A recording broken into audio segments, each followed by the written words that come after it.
Before we start the installation, please review the minimum specifications for a WEMS Lite and a WEMS Lite Pro. You can pause the video now. Okay, let's start the video. In this video, I'm going to show you how to install WEMS Lite Pro. First, you'll need the installer. You can get the installer at www.policebodycameras.com. After you get the installer, you just need to double-click, go through the wizard, agree to the license agreement, select the storage path you wish to install WEMS Lite Pro on, click Next, click Install.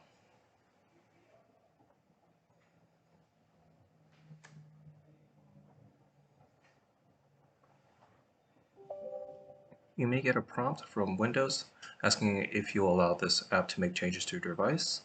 Just click Yes.